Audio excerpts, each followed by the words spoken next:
Merci pour tout ce qui a été dit.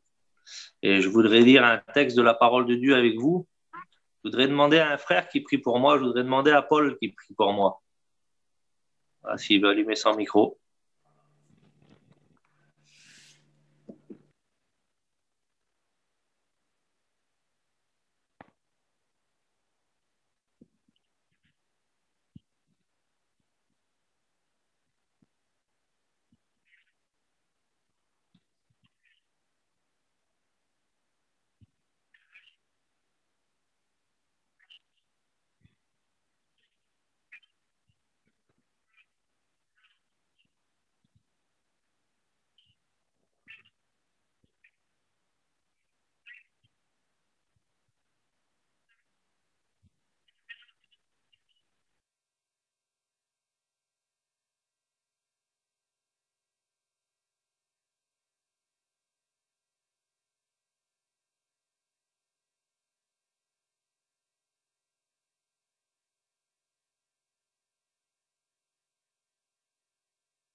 Gloire à Dieu. Amen. Merci Seigneur pour cette journée. Je voudrais dire un texte avec vous, mais je sais que c'est un texte qui concerne le retour du Seigneur. Mais tout à l'heure, je le lisais, puis je pensais à ce texte depuis quelques jours, et je me disais, Seigneur, on peut le prendre aussi dans ce sens-là. On va lire ensemble le texte de Marc 13, au verset 32. Il dit, pour ce qui est du jour ou de l'heure, personne ne le sait, ni les anges, ni le ciel, ni les anges dans le ciel, ni le Fils, mais le Père seulement. Prenez garde et veillez et priez, car vous ne savez quand ce temps viendra. Et puis je pensais aussi, Seigneur, que des fois, on n'est pas en train de prendre garde ou de prier si Jésus va venir dans nos foyers, dans nos maisons, devant notre problème, devant certaines situations, devant certaines maladies. Et puis on est là, puis on ne prend pas garde, on s'endort un peu spirituellement en disant, mais Seigneur, voilà, c'est fini maintenant, tu ne viendras plus de toute façon. Et puis j'ai pensé à un texte de la Bible. J'ai pensé à un homme dans la Bible, un homme que ça fait 38 ans qu'il est malade. Et moi, j'avais jamais été en Israël. Puis, il y a 2 ans, avec mon copain Frahim, on a eu l'occasion d'aller là-bas. Et puis, on a passé 8 ou 9 jours là-bas, dans les sites, tout ça. Puis, j'avais l'occasion souvent de prêcher l'évangile parce que dans mon travail que Dieu m'a confié, je fais beaucoup d'évangélisation. Et puis, j'ai arrivé devant cette piscine. C'était mon premier message. Je suis arrivé devant cette piscine-là et mon premier message, c'était Ecclésiaste, quand il dit il y a un temps pour tout, un temps pour naître, un temps pour mourir, et que fait l'homme pendant ce temps? Et puis là, sur ce temps-là, j'avais pris l'exemple de ce malade depuis 38 ans. Puis un jour, je suis arrivé devant la piscine, là, et puis il y avait moi, Frahim, il y avait mon oncle Manix qui était là, puis Manix, il a dit, sur moi, tu vas prêcher ici. Et puis j'ai commencé à prêcher, puis je me suis imaginé la fervent de ses amis pendant 38 ans qu'ils l'ont amené là-bas. Tous les jours, ils le déposaient le matin, ils allaient le chercher le soir, ses amis, sa famille, ses cousins. Quelle foi qu'ils avaient. Et puis, on ne s'attendrait plus au bout de tant d'années à un miracle. Ça faisait 38 ans qu'on le posait sous ses portiques, et puis cet homme, tous les jours, on l'emmenait le matin, on revenait le chercher le soir. Mais pour moi, c'était un endroit à la sortie de la ville, une petite piscine, et puis c'était plat, c'était facile d'accès. Mais quand j'ai été en Israël et que j'ai regardé l'endroit, c'était un endroit un petit peu, c'est pentu, ça descend, c'est des tout petites marches, et c'est compliqué à aller jusqu'au portique là. Mais tous les jours, la Bible dit qu'il venait, il le déposait ici, il y avait un grand nombre de malades. Et puis il semblerait que tous les jours, cet homme s'attendait à quelque chose. Et puis j'ai regardé tout à l'heure, 38 ans. Ce qui veut dire que Jésus n'était pas né encore en tant qu'homme sur la terre, que lui, il était déjà malade.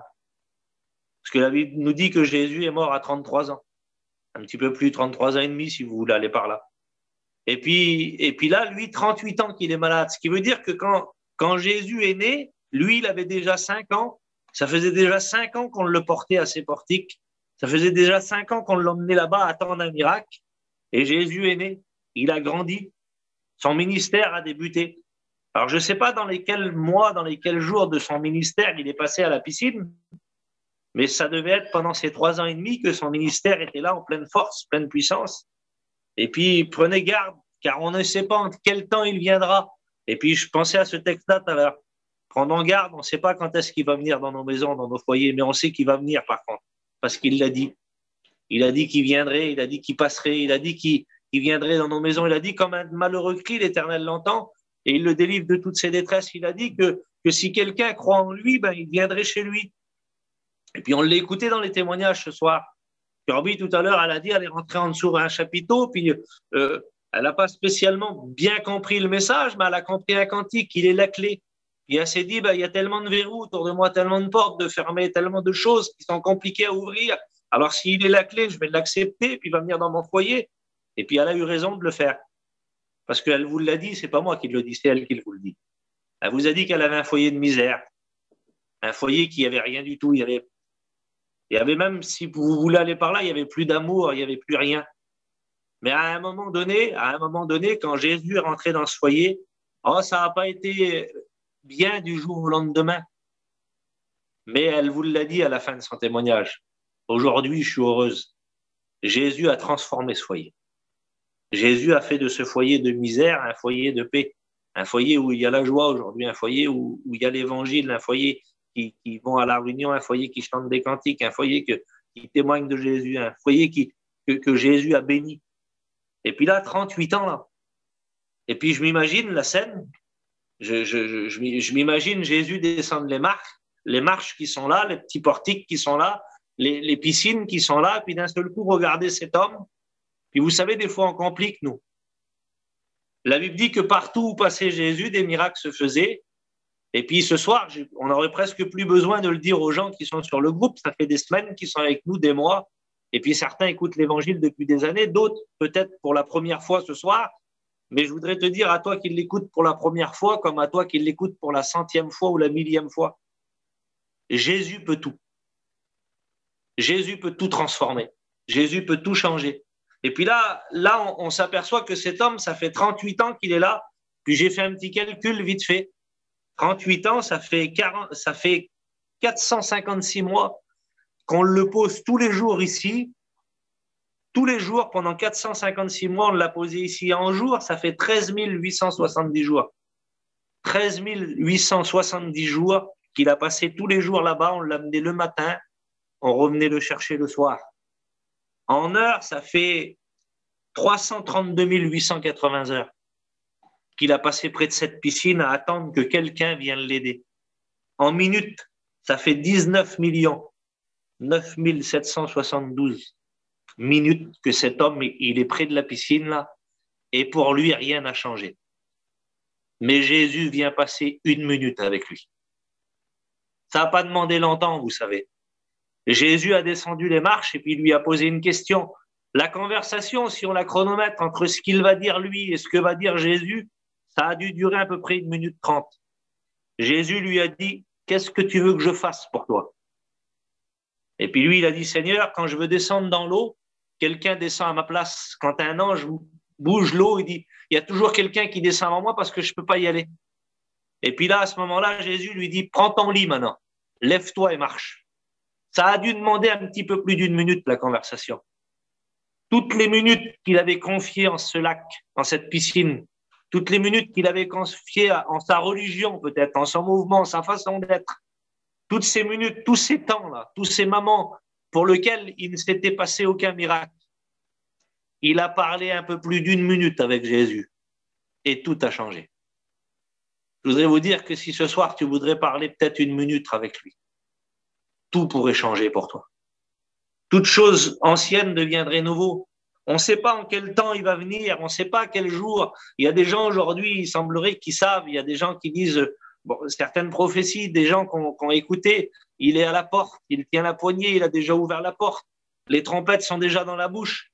Oui, c'est sûr, c'est certain, parce que pour lui, 1000 ans est comme un jour. Mais je voudrais vous dire, Jésus revient. Sois prêt. Vous savez, on n'est pas prêt quand on est chez nous en train de faire nos valises. On est prêt quand on est sur le quai de la gare avec nos valises à la main et le ticket tamponné, puis on dit, aïe, c'est bon, le train arrive, je pars. Là, on est prêt. Quand on prépare nos valises, on n'est pas prêt. Je voudrais vous dire, ne vous préparez plus à écouter une réunion le soir, un message, un pasteur, quelqu'un qui vous dit que Jésus peut tout changer.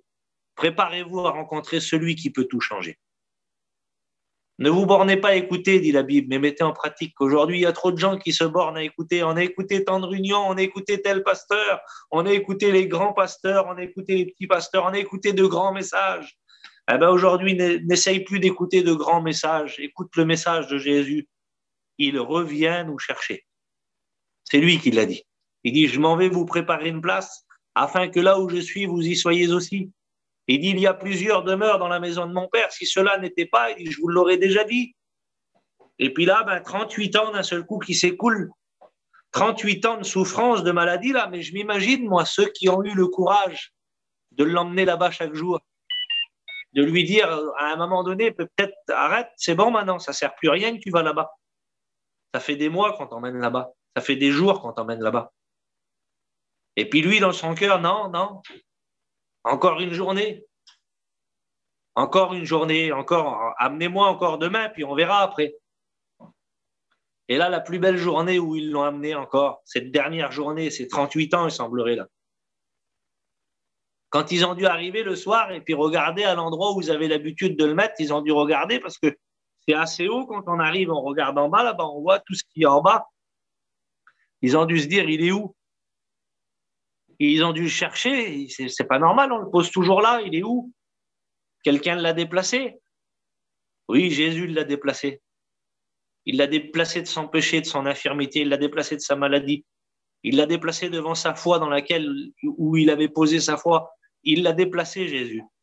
Mais Jésus ne l'a pas déplacé pour le mettre dans un autre endroit où il fallait qu'il attende, non. Il l'a déplacé pour pouvoir marcher pour lui. Il l'a déplacé pour pouvoir témoigner pour lui.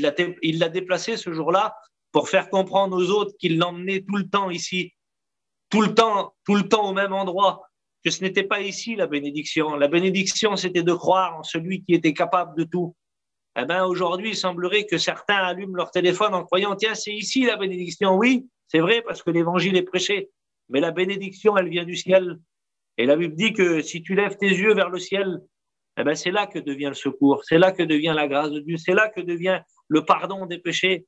Si un homme aujourd'hui s'approche d'un pasteur en croyant recevoir quelque chose un pardon de péché d'un pasteur, c'est impossible. Mais la Bible nous dit que le pardon des péchés nous vient de Jésus-Christ. Elle nous vient de la croix. Il faut s'approcher de la croix pour recevoir le pardon de nos péchés.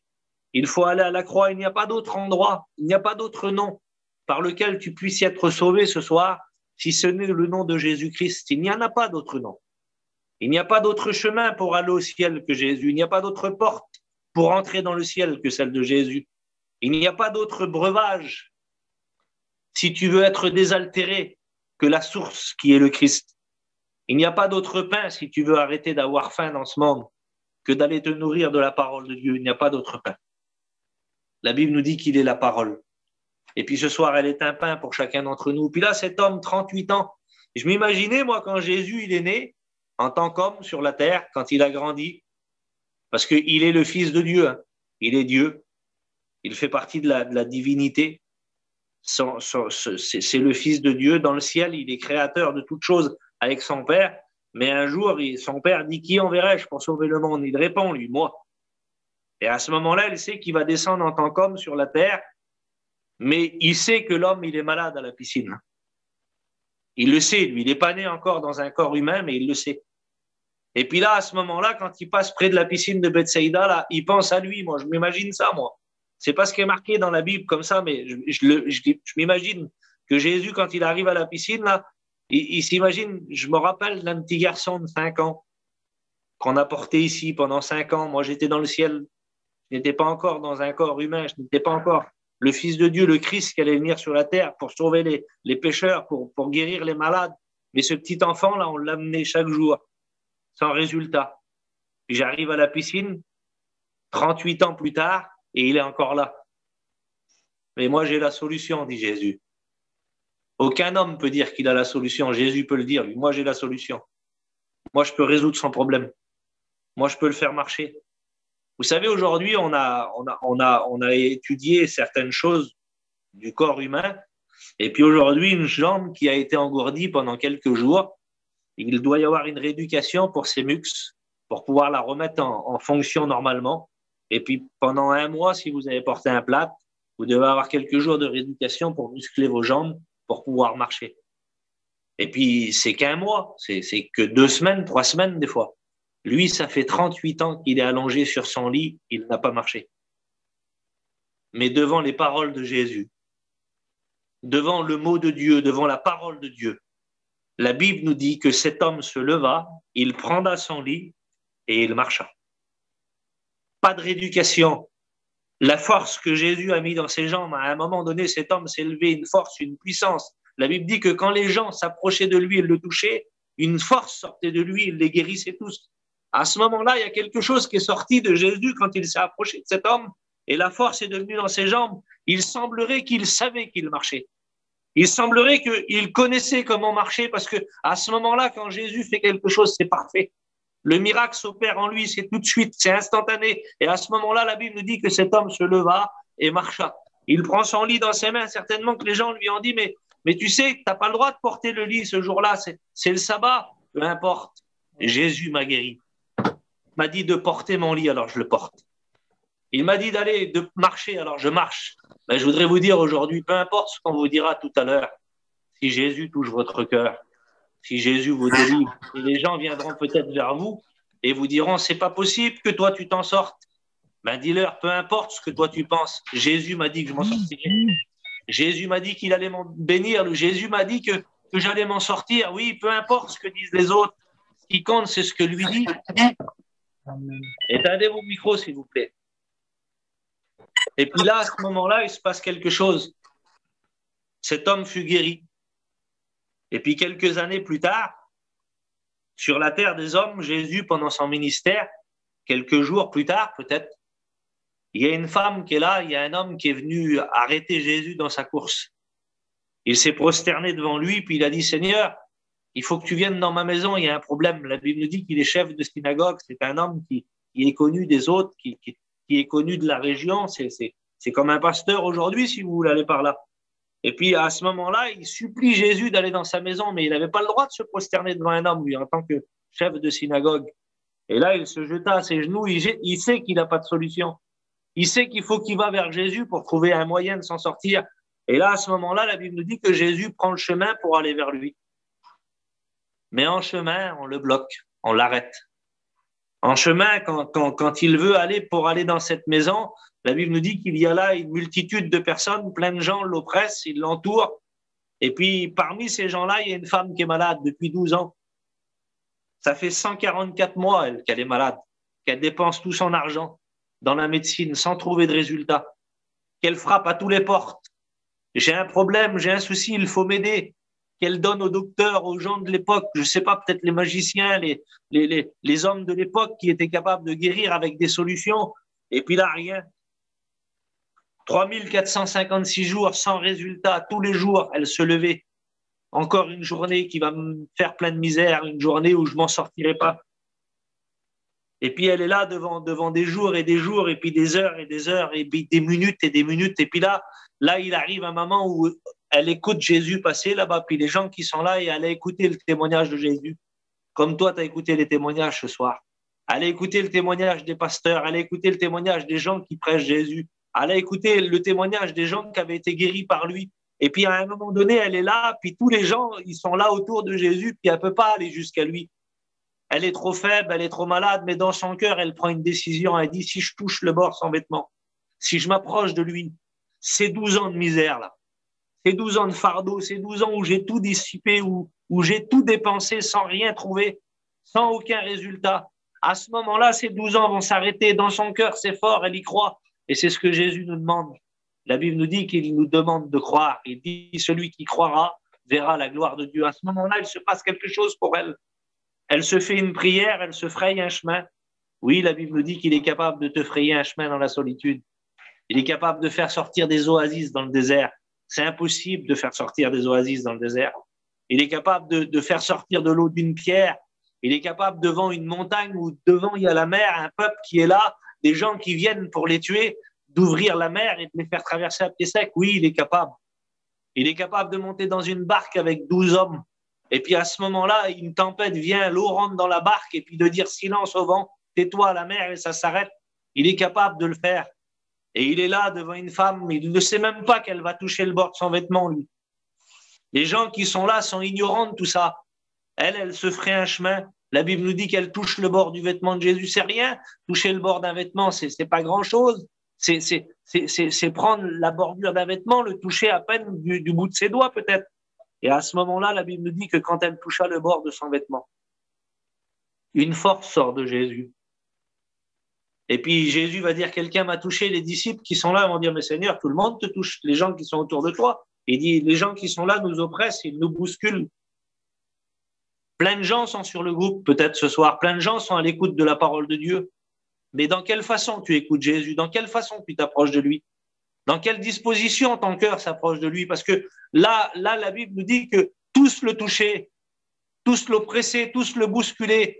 Mais elle l'a touché qu'une prière. Elle était sincère dans son cœur. Elle voulait la guérison. Elle a dit, si je touche le bord de son vêtement, je serai guéri. Et à ce moment-là, la Bible nous dit que quand elle posa sa main sur le bord du vêtement, une force sortit de Jésus et la guérissa instantanément. Pourquoi? Parce qu'elle avait cru. Eh bien, ce soir, si tu crois, tu verras la gloire de Dieu. Ce soir, si tu voudrais dire dans ton cœur, peu importe où tu es, dans ton camping, dans ta maison, à l'hôpital, j'ai vu qu'il y avait une sœur qui était dans un lit d'hôpital, peu importe où tu es, si tu crois ce soir, si tu crois simplement t'approcher de lui, si tu crois en fermant tes yeux, il y a un cantique qui souvent me chagrinait, puis que je disais, Seigneur, c'est impossible en réalité. Il dit, fermez les yeux pour voir plus loin. Oui, fermez les yeux sur le monde pour voir ce que Dieu a pour nous. Alors nous fermons les yeux sur le monde, c'est fini. On est presque dans les ténèbres terrestrement. Mais là, à ce moment-là, Dieu éclaire nos yeux, lui, puis il éclaire nos cœurs, et puis on voit plus loin en lui. Et plus loin là-bas pour nous, il y a la guérison, comme cette femme. Puis certainement que l'homme a continué son chemin, il est parti dans sa maison, lui, Jairus, et puis quand il a commencé à faire le chemin, là, des gens l'ont croisé, puis lui ont donné de mauvaises nouvelles. Et lui ont dit à cet homme, c'est plus la peine d'importuner le maître. Ta fille est morte. C'est fini pour elle. C'est plus la peine qu'ils viennent jusqu'à chez toi. Refais demi-tour, ça sert à rien. Et puis là, Jésus va venir et puis il va dire à cet homme qui est là, il va arriver jusqu'à sa maison, certainement qu'il a dû regarder devant la porte si Jésus venait, s'il l'avait suivi, mais quelqu'un l'avait arrêté en cours de route. Et puis quand il est arrivé devant la maison, Jésus va dire ces mots-là, il va dire, fais sortir ceux qui pleurent et se lamentent. Ils peuvent rien. Il y a plein de gens qui pleurent aujourd'hui, qui se lamentent. Il y a plein de gens qui pleurent sur leur misère. Jésus a dit, ne pleurez pas sur moi, mais pleurez sur vous.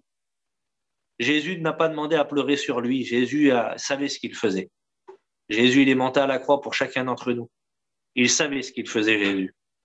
Ne pleurez pas sur lui, mais pleurez sur vous, sur vos péchés, car vous ne savez pas quel jour il viendra. Mais soyez prêts à son retour. Soyez prêts quand il va revenir. Puis là, à ce moment-là, elle va rentrer dans la maison. Pour cette femme-là, 12 ans de souffrance qui s'arrêtent. Et pour Jairus, 12 ans de bonheur qui s'arrêtent. 12 ans où sa petite était près de lui, où tout allait bien. Et puis d'un seul coup, là, il n'y a plus rien. Sa petite fille, elle n'est plus là. Les gens qui l'ont croisée lui ont donné de mauvaises nouvelles. C'est fini pour elle. N'importe une peut le mettre. 12 ans de souffrance pour une femme qui s'arrête, qui a touché Jésus. Puis un homme qui a été prosterné devant lui. Quand il rentre à la maison, il n'y a rien qui s'est passé. Je me suis mis à genoux pourtant devant lui. Je lui ai demandé, je lui ai dit qu'il vienne dans ma maison. Mais Seigneur, pourquoi il n'est pas venu alors? Et puis là, à ce moment-là, il se posait certainement des questions comme toi tu te poses. Je me suis mis à genoux, moi j'ai demandé dans ma chambre, j'ai prié, j'ai fait une prière à Dieu dans le secret. Pourquoi il ne vient pas alors? Quelqu'un l'a arrêté en route. Mais il vient chez toi là. Il a pris la route pour venir chez toi là tout de suite. Il a pris la route pour venir dans ton camping. Il a pris la route pour venir dans ta maison. Il a pris la route parce que tu lui as fait une prière et il prend la route. Il est en chemin, je voudrais te dire. Attends-le, il arrive. Et puis là, à ce moment-là, Jairus regarde encore par la porte et de loin, il doit voir ces gens arriver, ce cortège, les disciples qui sont là. Il doit voir Jésus. Alors il vient quand même, alors, mais c'est trop tard. Et c'est certainement sa réflexion à ce moment-là. Il vient quand même, mais c'est trop tard. C'est fini maintenant, elle est morte. Mais la Bible nous dit que Jésus-Christ est la résurrection et la vie. C'est lui la résurrection. L'enfant qui est fini, c'est fini pour lui. Eh bien, à ce moment-là, Jésus, lui, il vient. Il vient, puis la Bible nous dit qu'il va rentrer dans la maison. Oh, il va pas regarder si le salon il est beau, si c'est le dernier canapé, il va pas regarder à la cuisine. Il va pas regarder si la salle de bain elle est belle. Il va pas regarder si le parquet ou le plancher par terre, il est d'une couleur différente des autres. Il va aller droit directement à la chambre. Il va rentrer dans la chambre là où il y a le problème, là où il y a la difficulté, là où il y a le souci, là où cet homme s'est prosterné, là où la prière a été réclamée. Il va aller dans le vif du sujet. Il va aller où la personne a besoin. Et la Bible nous dit qu'il va prendre cette petite fille par la main. Et puis il va lui dire, lève-toi. Ça va pas demander longtemps, vous savez. Je ne sais pas quelle était la journée de Jairus ce jour-là, puis je ne voudrais pas la vivre. Mais à combien elle a dû être longue, le chemin pour aller chercher Jésus. Il y a peut-être des jours que tu cherches Jésus. Puis quand tu l'as trouvé, tu l'as invité à venir dans ta maison, puis tu trouves le temps long parce que le problème, il est là. Et puis tu te dis, mais Seigneur, tu viens plus alors. Et ben Jésus a pris le chemin pour toi, il arrive. Il arrive chez toi. Je voudrais te le dire à toi qui es derrière l'écran, qui est dans ton camping, dans ta maison, Jésus vient. Attends-le, ouvre ta porte s'il le faut. Regarde s'il arrive, mais il vient. Tu l'as appelé, il vient. Et puis dans cette soirée, il voudrait te dire, où est le problème? Il est rentré dans la chambre, la Bible dit qu'il a pris la petite fille par la main, puis il lui a dit, lève-toi. Et cette petite fille s'est réveillée. Quelle réjouissance dans ce foyer. C'est vrai que la journée, si vous l'allez par là, les moments passés auparavant n'étaient pas bons. La journée, cet homme qui s'est prosterné, ses amis qui sont venus vers lui, qui ont dit que c'était trop tard, c'était fini pour sa fille. C'est vrai que c'était compliqué à ce moment-là. Mais quelle beauté quand Dieu rentre dans la maison. Quand Jésus rentre dans la maison, puis prend la place qu'on lui donne. Seigneur, viens dans ma maison, j'ai un problème, je veux que tu viennes résoudre le problème. Et là, à ce moment-là, Jésus rentre, lui. Il rentre devant le problème, il rentre devant la situation dans laquelle tu vis. Mais la Bible dit que rien ne lui est impossible et tout est possible à celui qui croit. Alors ce soir, rien n'est impossible pour lui. Mais si toi tu crois, c'est possible que ton miracle se fasse. C'est possible que ce soir ça change pour toi. Parce que Jésus peut tout, dit la Bible. Puis vous savez, il y a quelques jours, je suis rentré dans une petite pièce, puis je parlais avec des gens, puis il y avait un malade qui était là. Et puis on a pu discuter avec eux. Et puis je disais à ces gens-là, je disais, vous savez, Dieu peut tout, mais vous voulez quoi? Vous voulez obtenir une guérison, mais si demain Jésus revient, est-ce que vous allez partir à sa rencontre? Parce que tu seras guéri, mais tu ne seras pas sauvé. Et puis là, la fille, elle a dit ce mot-là, elle a dit, Seigneur, si tu fais, elle a dit, je ferai quelque chose pour toi. Et puis moi, je lui ai dit ces mots-là, j'ai dit non. Je dis, il a tout accompli, lui, à la croix. Il a déjà fait. Je dis, c'est à toi de faire maintenant. Puis là, cette fille a donné son cœur à Dieu. Et puis, vous savez, la médecine l'avait condamnée. La médecine disait que la maladie qu'elle avait n'était pas opérable. C'était il y a à peu près 1 mois et demi en arrière. Puis c'est un jeune foyer, c'est un foyer qui a quoi, une quarantaine d'années peut-être, même pas. Et puis ils ont des petits-enfants. Et puis là, elle n'avait plus de solution. Mais depuis des années, elle connaissait Jésus, mais de nom. Combien de gens connaissent Jésus de nom? On l'a écouté cette semaine. Combien de gens connaissent le nom de Jésus? Combien de gens savent qu'il y a un Dieu qui a donné son Fils? Combien de gens savent qu'il y a une religion? Combien de gens savent qu'aujourd'hui, il y a des églises? Combien de gens savent qu'aujourd'hui, il se passe des bonnes choses dans certaines missions l'été? Combien de gens le savent? Mais combien de gens y croient? Dieu nous demande de croire. Il dit, si tu crois, tu verras la gloire de Dieu. Et puis là, cette femme, on a prié pour elle. Et puis là, il y a quelques jours en arrière, les docteurs ont dit, vous êtes guéri à 90%. Alors, ils ne veulent pas dire 100% parce qu'ils n'ont pas les moyens de le dire. Moi, je voudrais vous dire que cette femme est guérie. Parce qu'on ne peut pas dire guérie 90%. Il n'y a plus de traitement, il n'y a plus de chimio, il n'y a plus de rayons, il n'y a plus rien du tout aujourd'hui. Elle n'était pas opérable il y a quelques semaines. Aujourd'hui, il n'y a plus de tout ça. Aujourd'hui, c'est madame, voilà, vous pouvez rentrer chez vous et puis il y aura certainement un petit traitement. C'est les 10%, ça. Il y aura un petit traitement, des cachets à prendre le soir. Il y a quelques jours, c'était fini. La fille de Jairus, il y a quelques heures, elle était morte. Cette femme malade depuis 12 ans, elle avait tout dissipé. 38 ans, près d'un lac, tous les jours, près d'une piscine, on l'amenait, on le déposait là. Et puis c'était bien, il attendait. Et puis le soir, venait, les amis revenaient le chercher. Il le ramenait chez lui, 38 ans, sans rien recevoir. Quelques minutes avec Jésus, tout a changé.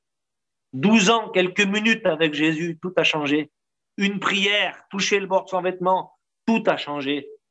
Une petite fille de 12 ans, toute une journée dans l'angoisse. Ma petite est malade, elle a de la fièvre, elle va mourir. Je vais chercher Jésus. Il est parti chercher Jésus dans la même journée. Jésus est venu chez lui. Le miracle s'est fait. Elle était déjà morte, dit le texte. Il l'a ressuscitée. Il est le Dieu de la résurrection. Peut-être que tu es mort spirituellement, tu n'as plus de force. Tu ne sais plus où aller, vers qui te tourner. Jésus voudrait te ressusciter dans ta foi. Il voudrait te bénir dans ta vie ce soir. Il voudrait changer ton cœur. Il voudrait te dire à toi, peut-être que depuis des mois et des années, tu as compris qu'il y avait peut-être un Dieu, mais tu l'as négligé. Mais que ce soir, Jésus voudrait te dire juste ces mots-là. C'est possible que pour toi aussi, ça change. Oui, il y a un frère qui l'a prêché cette semaine. Les choses vont changer. Et puis, ce message était tellement beau, je l'avais écouté dans une retraite des foyers il y a un moment. Et puis, pendant un moment, ils ont enlevé le V de victoire. Aux choses vont changer. Et puis, il a pris le V, il dit, on n'a pas le droit d'enlever une lettre de la Bible, mais le V, là, c'est victoire, on va le mettre devant victoire. Et dès qu'on met le V devant victoire, la lettre ne veut plus dire pareil. Les choses ont changé quand on a enlevé le V. Alors, ce soir, je voudrais te dire qu'il y a une victoire pour toi. Les choses ont changé si tu le veux. Si tu veux toucher le bord de son vêtement, les choses ont changé pour toi. Les choses ont changé parce qu'un jour, Jésus a rentré dans certains foyers et les choses ont changé pour Kirby. Les choses ont changé pour certains témoignages qui ont été dits. Pour certaines personnes ce soir qui sont sur ce groupe, comme j'écoute le frère Nino rendre son témoignage, il s'est converti dans un hôpital psychiatrique. C'est pas le plus bel endroit pour se convertir. C'est pas dans l'endroit où on a les meilleures idées. C'est pas dans l'endroit où on se sent le mieux. Mais il a trouvé Jésus là-bas, lui. Et puis, la Bible nous dit que, enfin, son témoignage nous dit qu'il s'est converti dans un hôpital psychiatrique. Et puis, il a été appelé au ministère dans une prison. Mais Seigneur, je suis en prison. Je suis un prisonnier. Je suis un homme il n'y a rien à en faire de moi. Oui, mais la Bible dit que moi, je choisis les choses folles de ce monde pour confondre le message. Et peu importe où je vais te chercher, l'important, c'est que je me serve de toi. Peu importe si le bout de bois est pourri, excusez-moi du mot, mais c'est comme ça. Et je peux le refaire vivre, moi. Je peux le replanter, il peut revivre. Il peut donner du fruit. Pourquoi? Je suis Dieu. J'appelle les choses qui n'existent pas, elles existent. Peu importe qui tu étais hier. Et aujourd'hui, c'est un serviteur de Dieu. Il prêche la parole de Dieu. Le Seigneur le bénit, il a béni son foyer. Dans son petit foyer, il l'a dit. Je ne trahis pas un secret. Il n'y avait pas de petit enfant. Il n'y avait pas cette vie dans ce foyer-là. Puis Dieu lui a donné 2 beaux petits enfants aujourd'hui. Et puis le Seigneur l'a béni au-delà de ce qu'il espérait. Parce que c'était inespéré, ça. C'était inconcevable. Mais la Bible dit que de rien, d'une masse informe et vide, de quelque chose d'inutile, d'une masse de terre, d'une masse d'argile posée dans la maison du potier entre ses mains, elle peut devenir un vase. Quelque chose que l'on regarde, quelque chose dans lequel on se sert, quelque chose qui est pratique, quelque chose qui peut servir pour les autres, pour mettre de l'huile, pour mettre de l'eau, pour mettre du vin.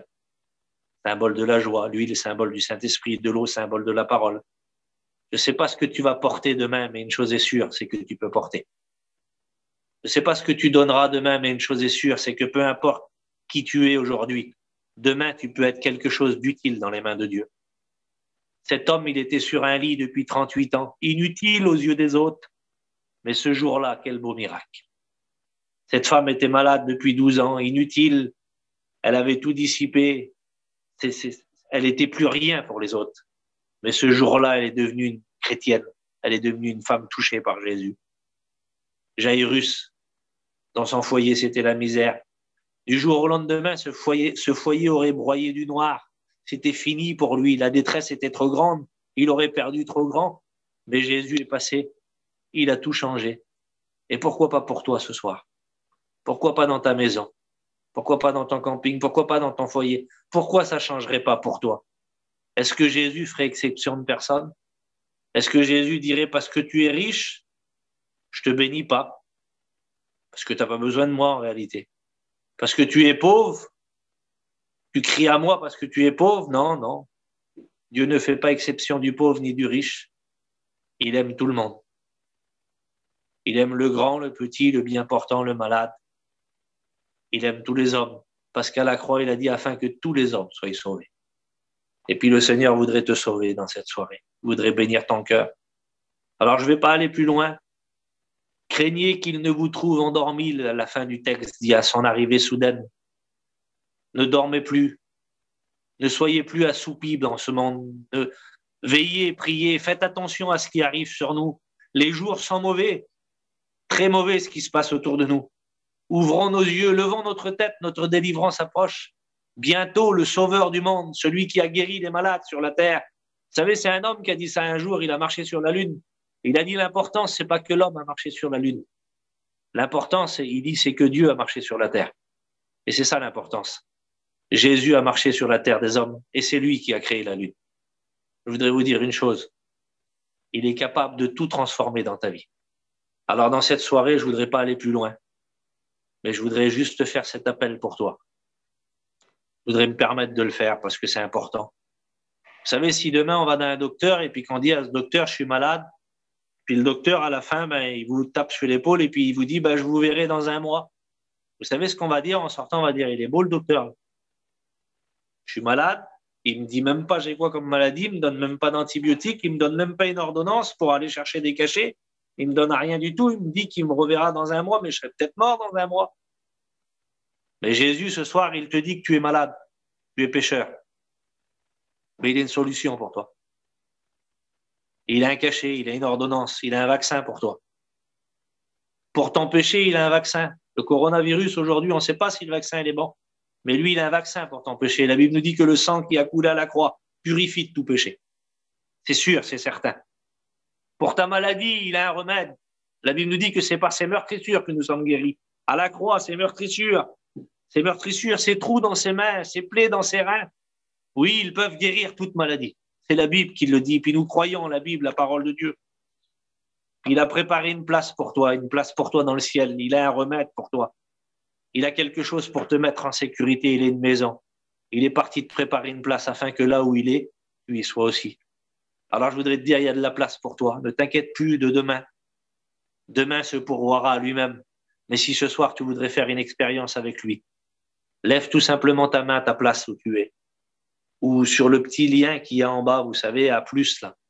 Tu lèves ta main, tu mets une petite main, tu dis Seigneur, je voudrais que tu viennes bénir mon cœur, je voudrais que tu viennes changer ma vie. Je voudrais que tu viennes dans ma maison. Je voudrais que tu viennes jusqu'à chez nous. Chez nous, ça va pas. Dans notre foyer, ça va pas. Dans notre maison, ça va pas. Il y a des problèmes chez nous, Seigneur. Viens dans ma maison. Eh ben, je voudrais te dire que si tu fais comme cela ce soir, Jésus va enclencher le pas pour toi. Il va enclencher le pas pour ta maison. Il va enclencher le pas ce soir pour ta maison pour laquelle où tu vis. Oui, Kim, le Seigneur va enclencher le pas pour toi ce soir. Je sais pas qui c'est le téléphone en haut, Samsung là, mais le Seigneur va enclencher le pas pour toi. Il va venir dans ta maison, il va venir chez toi, puis il va bénir ta maison. Si dans cette soirée, d'autres personnes voudraient lever leurs mains, faire un petit signe, dire Seigneur, je suis là, moi. Jimmy, le Seigneur te voit, il va bénir ton cœur, mon frère. Il va bénir ton cœur. Le Seigneur te voit, ma soeur. Il va bénir ton foyer, il va bénir ta maison. Mandarine, le Seigneur te voit. Le Seigneur va te bénir. Le Seigneur va bénir vos vies. Les personnes qui sont sur le petit groupe, là, Ruth, le Seigneur te voit, il va te bénir. Le Seigneur va te bénir dans cette soirée. Si d'autres personnes veulent lever leurs mains et dire, Seigneur, viens, j'ai besoin que tu viennes chez moi, j'ai besoin que tu viennes m'aider, Seigneur. Kim, le Seigneur te voit. Si d'autres personnes veulent faire pendant qu'on finit l'appel, dans cette soirée, le Seigneur vous voit. Lenza, où tu es avec ton compagnon, le Seigneur te voit. C'est vrai, peut-être que les docteurs te disent peut-être pas des bonnes nouvelles à toi. Mais Jésus a une bonne nouvelle pour toi ce soir. Si tu voudrais y croire, si tu voudrais ce soir y croire de tout ton cœur, dire Seigneur, je suis là, regarde où je suis, regarde mon foyer où il est. Mais viens me bénir, Seigneur. Eh ben, je crois de tout mon cœur que le Seigneur, il est avec toi dans la chambre. Il est avec toi, avec ton compagnon où vous êtes. Et puis le Seigneur va vous bénir dans cette soirée. Crois-le de tout ton cœur, le Seigneur va le faire pour toi. Et puis si d'autres personnes voudraient le faire ce soir, d'autres personnes qui sont sur le groupe, dire Seigneur, moi je suis là, je voudrais que tu viennes me bénir, Jésus. Je voudrais que tu viennes dans ma maison. Le Seigneur va prendre le chemin pour toi. Il va prendre la route pour toi. Audrey, le Seigneur te voit, il va te bénir. Ma sœur, dans le petit camping où tu es, avec les rideaux à carreaux, là, le Seigneur te voit aussi. Le Seigneur va te bénir. Vous savez, des fois, il y a pas de nom sur les téléphones. Alors, on dit des petites choses pour faire rappeler aux gens où ils sont. Mais imaginez-vous si nous, on vous voit derrière un écran, comment Jésus vous voit du ciel. Comment il se penche et il vous regarde. Nous, on est capable de voir l'endroit où vous êtes et puis le distinguer. Mais imaginez-vous Jésus ce soir, comment il est en train de regarder sur vous, puis sa main, comment elle vient se poser sur vous. Oui, ce soir, le Seigneur vous voit. Le Seigneur vous voit. Magali, le Seigneur vous voit. Je vois vos mains qui sont levées derrière le micro là. Le Seigneur vous voit. Cindy, le Seigneur vous voit aussi. Le Seigneur va vous bénir dans cette soirée. Puis je vais demander à mon copain Frahim, qui prie le Seigneur pour chacun d'entre vous. Puis s'il veut continuer l'appel, que Dieu le bénisse.